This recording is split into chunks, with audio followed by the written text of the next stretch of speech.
Thank you for Patreon now for donating to the Patreon. Hey guys, it's Vandy Azul back with Card Fight Vanguard deck profile. So if you guys enjoyed, don't like, comment, subscribe, and let's watch how we. This time we're covering set 13, Griphogila. So, you know, for Keter Sanctuary, obviously. So all around, it's a pretty interesting deck. I would say this. I believe I made that point very clear that in my original set 9 variants of all these decks when Griphogila first came out, by a long shot, Keter was my favorite because it was the most consistent. It could get rear guards out the wazoo. It had a lot of hand cards. It was consistently pulling off the over, so it's the one with the worst over effect.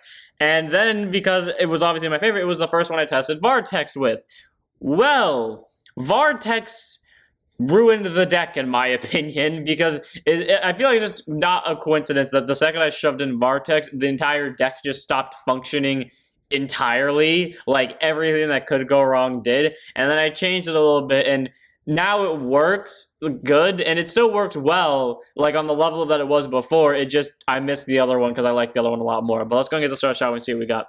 First today, we have our starter in Griphogila, Grade 0 boost, 5k shield, 6k base. You can have a total of 5 cards in your ride deck made up of this card, 3 Calamity cards, and Over Trigger. Continues Vanguard, it gets plus 2k power for each Calamity card with a different card name in your soul. And then Auto Vanguard at the beginning of your main phase, choose a Calamity card from your ride deck, put it to your soul. Then by putting 3 Calamity cards from that originally back in your ride deck back into the ride deck face up, search your hand or deck for up to 1 Jacob Chip of Collected Decimation. Griphogila! Write it as stand, and if you search your deck, you shuffle it, and if you wrote a card, choose 2 of your rear guard circles, Jacob Chip, regardless if they have markers on them or not, and put 2 Jacob Chip markers on them, 1 each. So, all around, pretty loaded card, but it does a lot of things. It gets our ride deck set up for us with our 3 Calamity cards and our over. It allows us to technically ride without having to discard, which is good for a deck that wants to stall into late game, meaning we get to keep hand cards for guard power. Its skills are all free, meaning if we want to guard in the early game, we can, which is what I like to do with this deck. Its power equals out to whatever grade you're supposed to be on, except for grade 3, but that's when you're supposed to superior ride to Griphogila anyway, so it doesn't matter. And then beyond that, it also can superior ride to Griphogila from hand or deck, meaning if all copies ended up out of deck, you can still superior ride them as long as one of them's in hand, or you just hit from deck for deck thinning. All around, Griphogila is a very solid starter.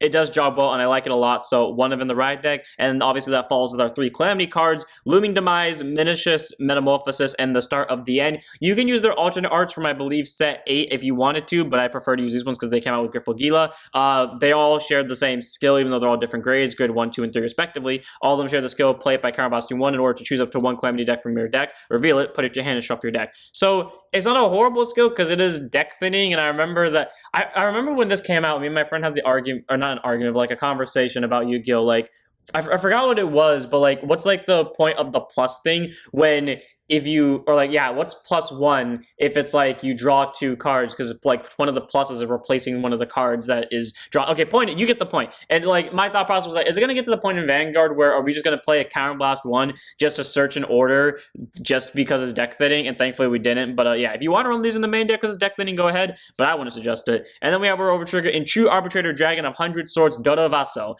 Grade 0 boost, 50k shield, 5k power. Over Trigger, you moment Over Trigger in your deck, or reveal it as a trigger, move that card, draw a card, choose one of its. It gets +1 on the turn, and if you reveal it during your draft check, activate its additional effect, which you get until end of turn. You can also perform draft checks for the powers of your rear guard attacks. All around, pretty solid. It's not the worst over, because, or at least, well, no, in my opinion, it kind of is, because like these are supposed to activate during the late game, and this could definitely deck you out in the late game. However, this deck, as I've noticed, is the one that can consistently pull off the over the fastest, and which basically means they have more deck cards to work with. Believe that or not, the deck that is meant to draw the most is somehow the one that can get to the over the fastest by some miracle of God, and then is able to not deck itself out when playing the over. I don't understand it all, but that's just how it works. Aron Durval's very solid, or you can use Armentino because they have the same skill, or you can use Valna or Obari or Isfosia, but I prefer to use the Nation Overtures because I feel like they fit the, I guess, theme of it more. So one of Durvassel in our ride deck for our over. And then we have our normal triggers. First, we're running 3 copies of Bard of Heavenly Song Alpac. Grade 0 boost, 15k shield, 4k power, continues guard circle. If opponent's Vanguard's a grade 3 or greater, 5k shield. So cool, 20k shield's not to have, and it's a front trigger, meaning you can get numbers to the front row. And sometimes you really just want to pressure out with this deck because the whole point of this deck is on hit pressure. In my opinion, because again, the whole point of this deck specifically is to stall. So using crits only amps up the pressure, so you don't want those. You want to have guard power. And especially when this deck has a lot of on-hit abilities, when you see fronts, that makes all of them a lot more dangerous and more likely to hit or more likely to be guarded. So 3 of Alpac, it's a very solid card. You can run crits over this, but I prefer the numbers of fronts and again the on-hit pressure that the deck brings.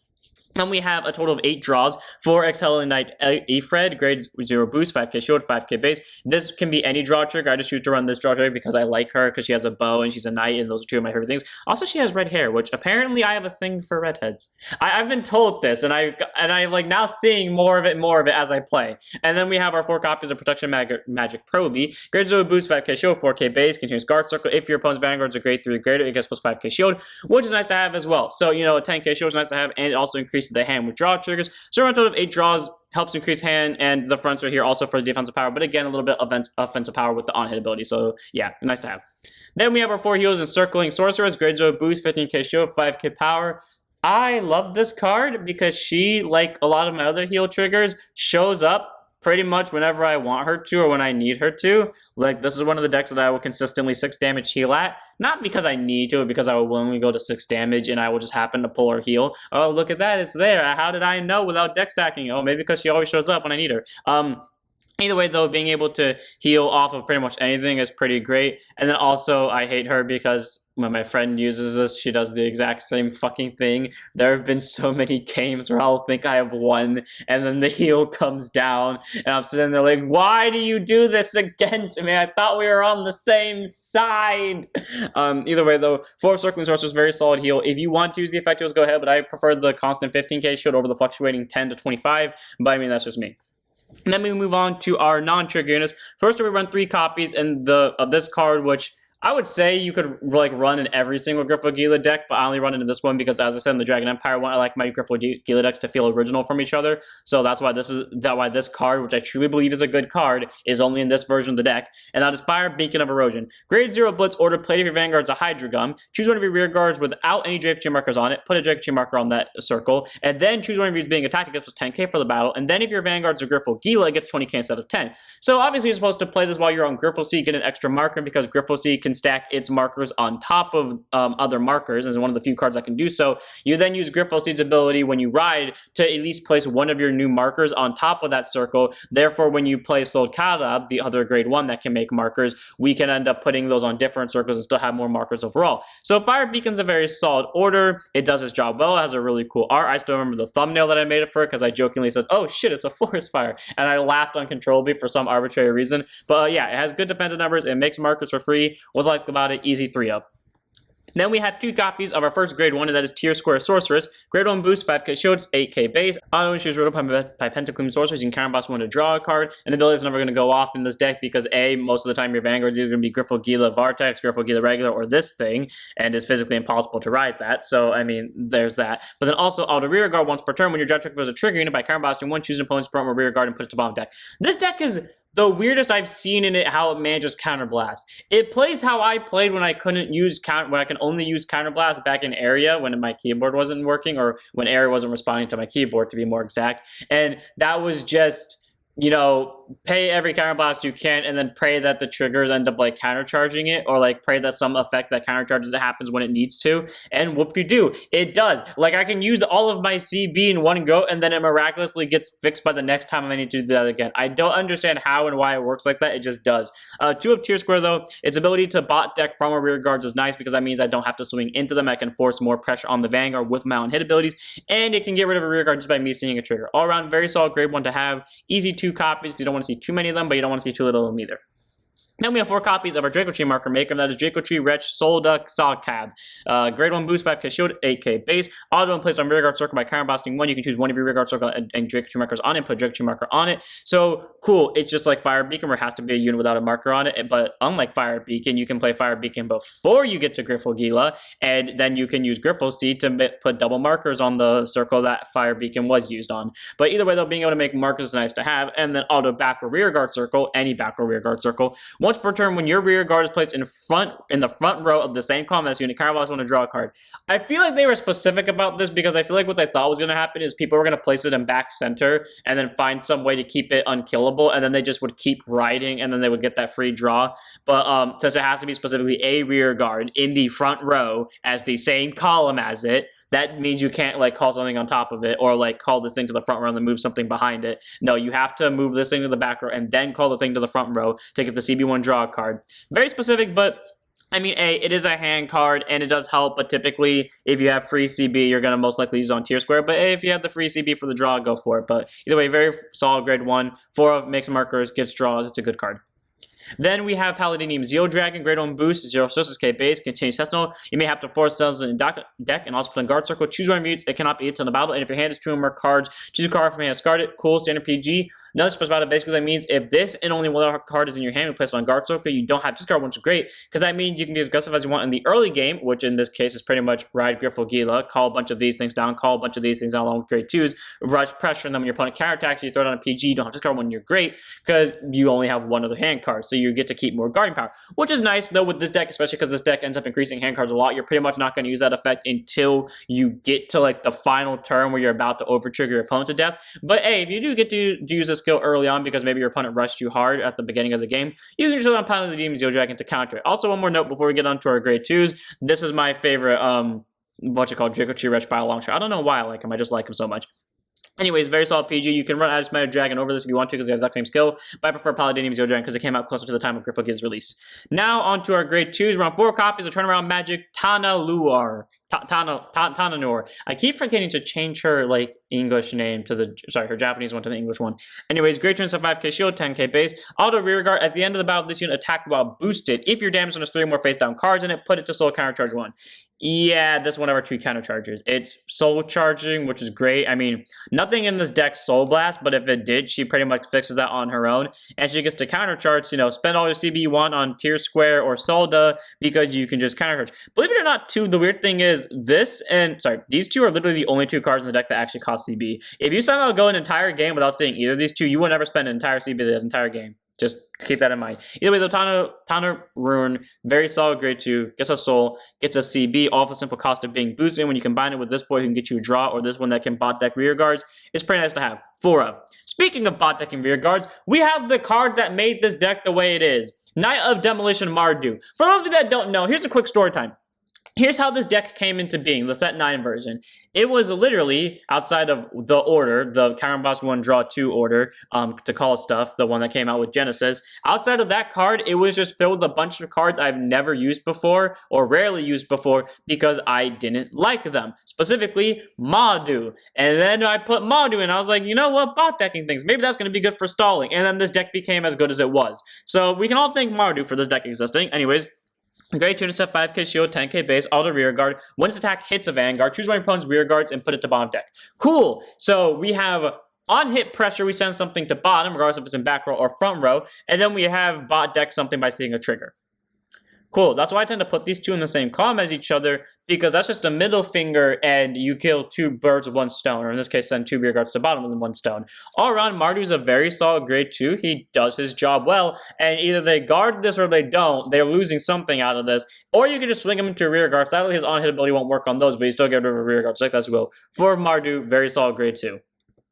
Then we have 2 copies of our other on-hit pressure, who I refuse to believe is at 2 copies because I still see him as often as I did when he was at 4 copies, which means I see 2 of them each game, which doesn't make sense to me, but I have consistently checked tabletop, and there is only 2 of them, so I'm just getting really lucky, or that's just how the deck works. Either way, 9 of War damage Fusado, grade 3 turn persona, 13k base, continues rear guard, he cannot be chosen by your opponent's card effects, and auto rear guard when his attack hits anything, whether it's vanguard or rear guard, unlike Mardu, sadly. Character charge 1, soul charge 1. Okay. Here's how I see this when I'm playing as this deck. Until I get down to 15 deck cards, swing at Van, get the pressure, because either they take this and I get free soul, which doesn't matter, and I get free CB for draw, marker, or bot deck stuff, or once I get down to 15, never swing at the Vanguard. And always move Fusado back for deck out. Like, anyone that has ever played against me with a card that has an on-hit ability, if that on-hit ability gets rid of any amount of deck cards, I will 100% take the on-hit ability, unless that on-hit ability implies you draw and I need to kill you that next turn. Because I want you to deck out, because I love decking people out. It's one of my favorite things. But, or I love seeing deck outs. That's just a thing I like to do. But, you know, I will do everything in my power to do that. And if I'm in the point where I just have to start taking hits and I see a Fusado come down, I'm going to base my entire plan off of taking that Fusado. It doesn't matter what else is on that board. I'm taking the goddamn Fusado. 2 of Fusado, though, all around, very solid card. Soul charges, counter charges, literally can't be killed by effects or bound or prison or anything. The only way you can hit is if like you have no targeting, like Jeweled, the new one. So there's that. Either way, though, very solid card. 2 of. Then we have 3 copies of our Grade 10 Dragon Chief Eclectic Decimation, Griphogila!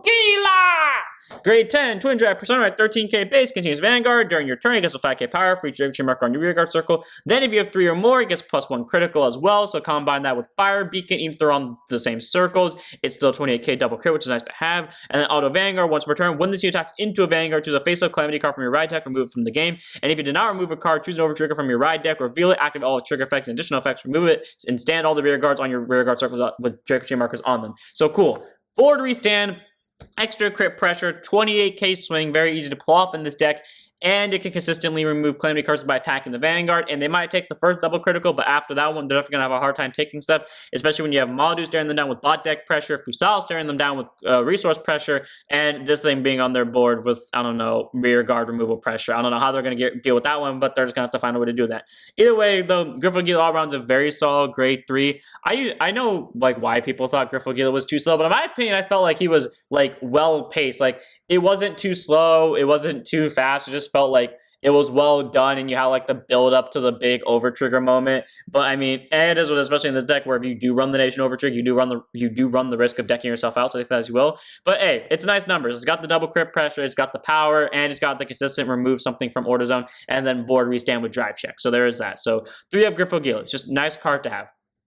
Then we have 4 copies of Supreme Dragon Tree of Annihilation, Griphogila, Voltexlony, the evolved form of this one, who I hate because I think he looks ugly. Grade 11, Twin Drive, 18k base. Okay, as half that is true, the other half is because I hate his skill. I made this clear in the Dark States video. Auto when placed by riding from anything, so, you know, you can ride on top of regular Griffo and get that ability, or ride on top of himself and get the ability. Put a Griffo Eschatologia token into your order zone. So again, you can have typically 1, but you might have 2 if you ride it twice. And then 3 abilities, 2 of them being continuous. The first one contains Vanguard during turn, up to 10k and a critical. Again, I say, like I said in the Dark States video, I hate that ability so much because unlike Griff, who had to work for that skill at least a little bit, because you had to at least make 1 more mark before you get the extra crit and the 28k base, this one literally just gets it by existing on the Vanguard circle, so it feels kind of boring, but whatever. And then the other ability, which it feels like makes it worth it, continuous Vanguard. If the total number of Hydro Gum and Dragon markers on your rear guard circle is 10 or more, it gets plus 10k power, active on both players' turns. All around, pretty good. The weird thing is with this deck, the one that has the second most marker makers, you would literally off by only 1. You would think that it would be one of the ones that can consistently hit that number more. It doesn't, believe it or not. It weirdly enough, it's actually, while yes, it can pull off the over much faster and more consistently somehow, it also pulls off that skill a lot less. I don't understand how, it just does. Either way, though, being able to be a possible 38k double crit during your turn and 28k base during your opponent's turn is nice as well. And if you don't get the extra 10k, you're still on 18k base, so you get to save at least 5k of guarding power with it. And then other abilities, Auto Vanguard, once per turn. When this unit attacks a Vanguard, choose a face-up Calamity card from your ride deck, remove it. And if you did not remove a card, choose a trigger unit from your ride deck, reveal it, activate all of its trigger effects and additional effects, remove it, stand all your rear guard trigger markers on them. Now, there's a slight difference between this ability and this one, and that's in the sense of, unlike how Griphogila requires it to be specifically an over trigger move, this one allows you to remove any trigger. So, you know, when you use this thing to bind or put a trigger into your ride deck, you can just activate that trigger if you don't want to use the over trigger because maybe it's going to deck you out. Though most of the time you're going to remove a draw trigger, at least for the first time anyways, and then afterwards you're just going to, you know, pressure out with the over trigger. But I mean, hey, if you get an extra time to use the skill, you're probably going to try to bind off fronts or heels or something like that to, you know, pressure your opponent down into the depths of hell where they belong. So that's nice to have.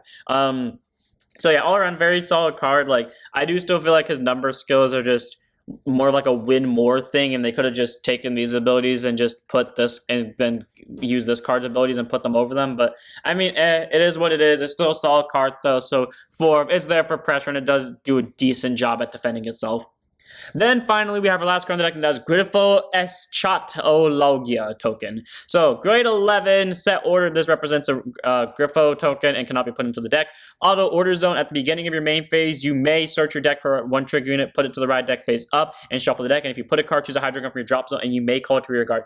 Cool, so you don't have to call something if you don't want to, but you probably will if you paid the cost. And again, you don't even have to pay the cost to do the skill, but if you want to do the skill just to get a Hydro Gun back, you can, which is great, and it's just a simple remove a trigger. I typically remove draw trigger so I don't deck myself out, obviously. And then its other effect is Act Order Zone once per turn. Discard a card with Griphogila's card name from your hand, so it can be Vartex, Griff, or any other Griphogilas they for some reason give us in the near future. To draw a card, choose one of your rear guard circles, regardless if it has a marker on it or not, and put a Dragon Tree marker on it. So another card that can stack markers, which is great. And then put the top card of your deck from your damage zone face down to choose a face-up Calamity card from your red deck and move from the game.